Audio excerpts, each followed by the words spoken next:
And I want to start with the first one, Coty. I want to start with the first game of tomorrow. That will be that will be Alabama facing Cincinnati at 3:30 p.m.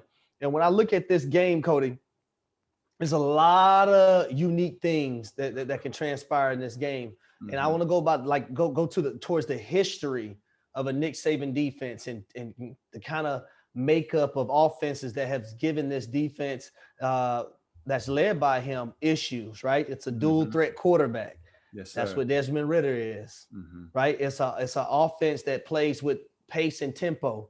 Now, I'm hoping with this time off that Luke Fickell and this offense and these guys have developed some kind of tempo offensively, because up front on the offensive line, I don't think they can hang with Alabama for 4 quarters. And we've seen that actually transpire last year when they played the University of Georgia in their bowl game.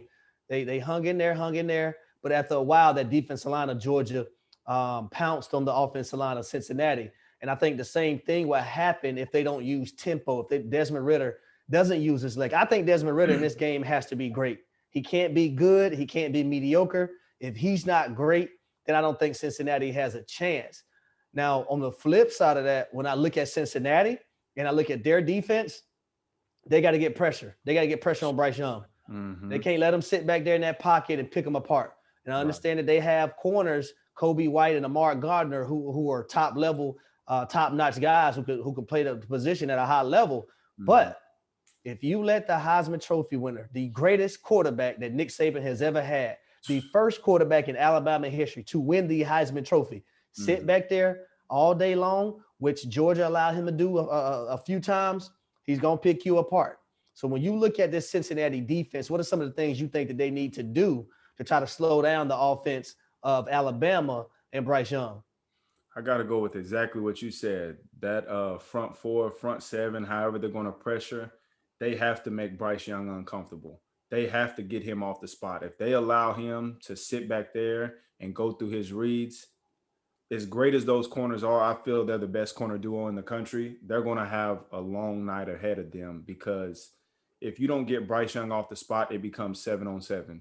And anybody that has any knowledge of football understands that's an offensive drill. And more times than not, the offense wins that drill, because like we've said earlier on this show, many times on different episodes, pass rush and coverage go hand in hand. And when you look at a lot of the top corners in the world, whether it be Jalen Ramsey, Trayvon Diggs, who's having a hell of a year, Stephon Gilmore throughout his career, they've been behind guys that can rush the passer. You know what I'm saying? When you got guys that can get pressure on the quarterback and knock them off the spot, as great as these quarterbacks are in today's game at any level, they're all different when they're being pressured and they're getting knocked off the spot. They just become different guys. And I think that's the only chance Cincinnati's defense has to be successful. They have to not only get Bryce Young off the spot, but they have to expose that Alabama offensive line like some other teams have done this year. Now, when Alabama played against Georgia, who I feel has the best front 7 in all of college football, they answered the bell accordingly.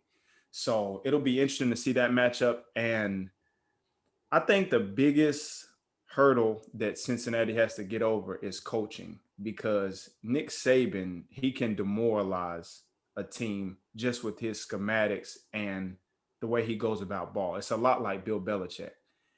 And we seen that 2 or 3 weeks ago, however long it was ago, with Kirby Smart. And Kirby Smart actually coached under this guy, and he still doesn't know how to handle him.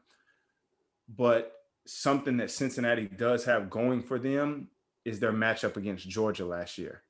They fought for the majority of the game, and then as it went on, they kind of wore down.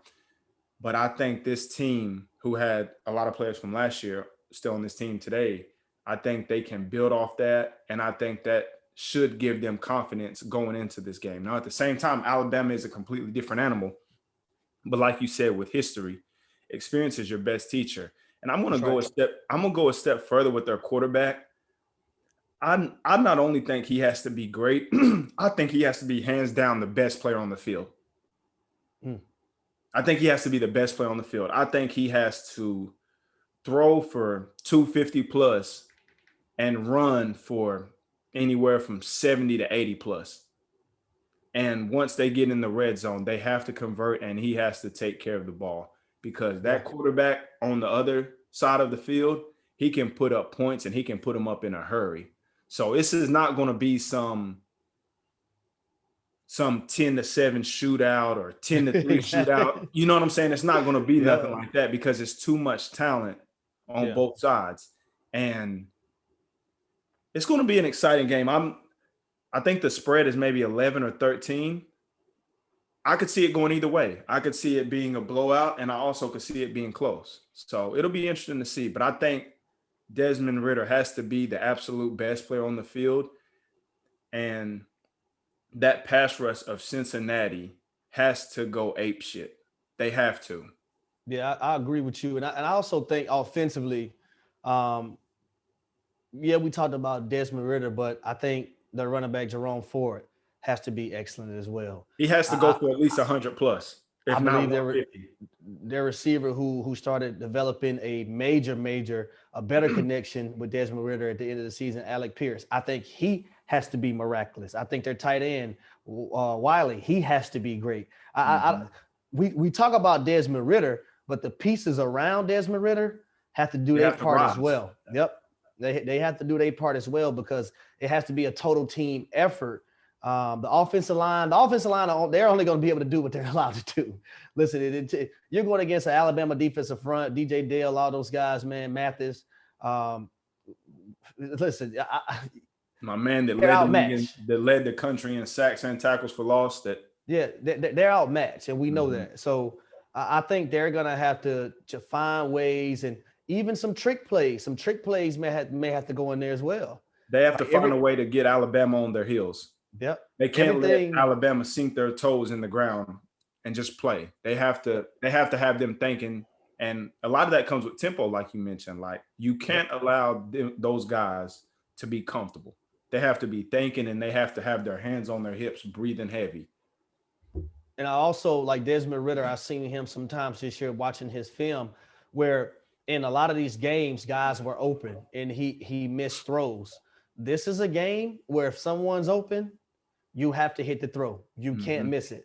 You got to convert on third downs, because if you don't, that lethal weapon over there named Bryce Young, who's just a sophomore and won that Heisman this year, he coming.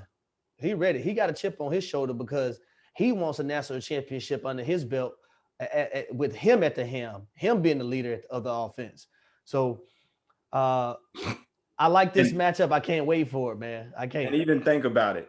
I mean, I've heard you say numerous times, and I've heard other people say he's the best quarterback that Nick Saban's ever had. Yeah. Those other Nick Saban quarterbacks have national championships. That's the only thing he's missing on his resume to stamp him unequivocally, in my opinion. You know, I mean, he's won the Heisman and he's broke all these records, but like I know, at the end of the day, it's about winning championships. That's right. Especially in that program. So this can seal off a hell of a sophomore campaign and really cement his legacy where it's undeniable. There's nothing you can say wrong about him. And I listen, you brought up Nick Saban.